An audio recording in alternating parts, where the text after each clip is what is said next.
Assalamualaikum warahmatullahi wabarakatuh. Salam jumpa anak-anak. Tidak terasa kita sudah masuk ke semester kedua ya. Tapi pandemi COVID-19 masih terus berlangsung sehingga pembelajaran masih secara daring ya.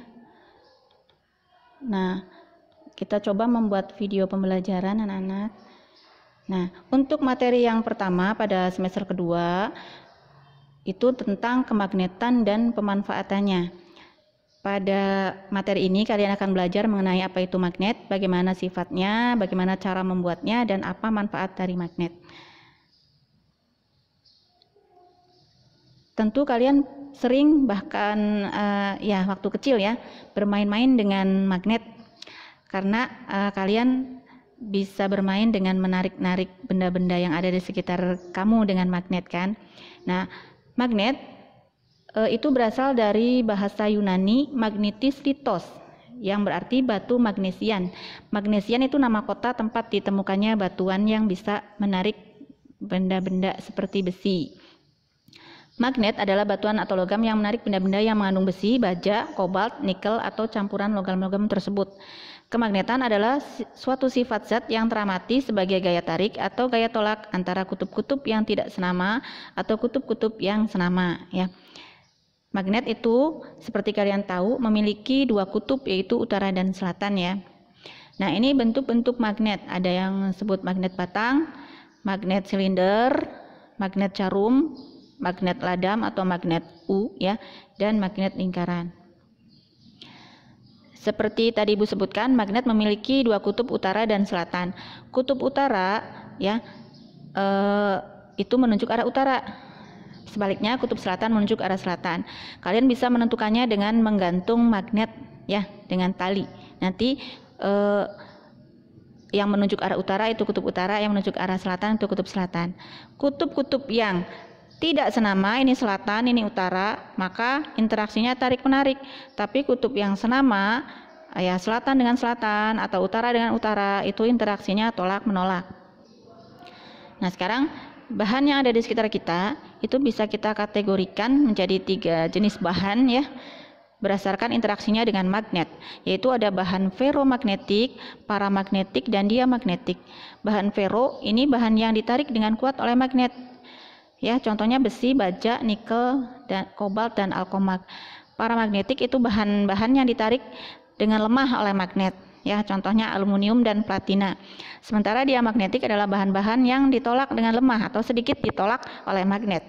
Misalnya bismut, seng, emas, dan tembaga. Nah, bahan ferromagnetik ini anak-anak nanti bisa kita gunakan untuk membuat magnet ya. Jadi magnet juga bisa kita buat dari logam-logam ya, contohnya besi dan baja, nikel, kobalt, dan campuran ya. Nah, sekarang teori magnet elementer. Bahan magnet ya itu memiliki magnet-magnet elementer. Ini magnet-magnet elementernya ya. Nih, ini juga ini magnet-magnet elementer. Untuk bahan magnet, magnet elementernya itu susunannya teratur, ini arahnya teratur gitu ya. Tapi kalau bukan magnet, itu susunan magnet elementernya tidak teratur. Ya. Tadi Ibu sebutkan bahwa besi dan baja itu bisa kita buat menjadi magnet ya. Tapi sifat keduanya berbeda. Kalau baja itu sifat magnetnya magnet tetap ya, karena magnet elementernya sukar berputar.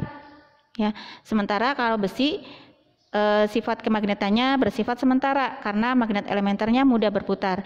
Jadi kalau baja itu sulit menjadi magnet ya, untuk dijadikan magnet agak sulit, tapi sifat kemagnetannya juga sulit hilang ya, makanya disebut magnet permanen nanti. Nah, kalau besi itu mudah dijadikan sebagai magnet, tapi sifat kemagnetannya juga mudah hilang ya. Jadi kalau kita mau membuat magnet sementara, maka kita bikin dari besi ya. Sekarang ini cara membuat magnet ya.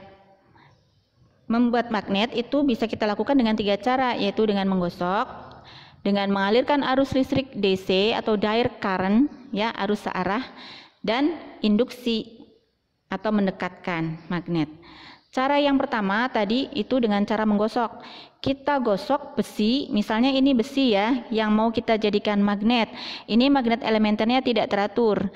Kita gosok dengan magnet permanen yang ini, ya. kita gosok dengan arah penggosokan yang searah, anak-anak. Jadi gosoknya harus searah dari sini ke sini saja, ya. Tidak boleh bolak-balik begini. Jadi gosoknya searah. Nah, nanti kutub yang terbentuknya, ini kutub yang terbentuknya nih, ya. Itu bisa kita tentukan dengan aturan ujung yang lepas dari penggosokan, ujung yang ini ya. Kan kita gosoknya dari sini ke sini. Ujung yang lepas dari penggosokan itu memiliki kutub yang berlawanan dengan kutub yang menggosok. Ini kutub yang menggosoknya kutub utara, sehingga ujung sini menjadi kutub selatan. Kalau ujung yang menggosoknya ini selatan, maka ujung yang ininya menjadi kutub utara, ya, begitu. Kemudian cara yang kedua yaitu dengan mengalirkan arus listrik DC. Arus listrik DC ini kita bisa dapatkan dari batu baterai atau dari akumulator, ya. Caranya, ini besi yang mau kita buat menjadi magnet, kita liliti dengan kawat. Ya, ini lilit dengan kawat. Ujung-ujung dari kawatnya kita hubungkan dengan baterai, ya. Nanti ketika ujung kawat sudah terhubung, ya, nanti arus listrik akan mengalir dari sini ke sini. Nah, nanti mengalir ke sini ya, dari atas ke bawah gitu. Nah, untuk menentukan kutub utara dan selatan dari magnet yang terbentuk, kita bisa menggunakan aturan tangan kanan seperti ini, ya, tangan kanan yang menggenggam. Nanti arah keempat jari menunjukkan arah arus listrik dan ibu jari itu menunjukkan kutub utaranya. Nah, jadi ini genggamannya ini seperti ini, ya. Arus listriknya kan dari atas ke bawah. Di sini kutub utaranya, ini kutub utara, ya. Tapi kalau baterainya kita balik, maka kutub-kutub magnetnya juga akan terbalik karena arus listriknya mengalir dari sini ke sini, ya, dari sini ke sini, sehingga akan terbalik.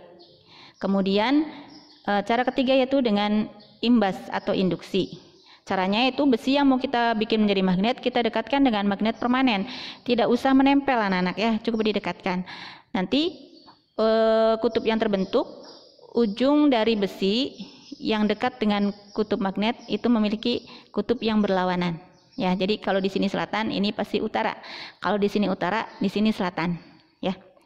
Nah, sekarang tadi cara membuat, sekarang cara menghilangkan sifat kemagnetan. Jadi sifat kemagnetan bisa kita hilangkan dengan 3 cara juga, yaitu dengan cara dipukul-pukul, dibakar, dan dialiri arus listrik AC. Arus listrik AC ini dari PLN, ya.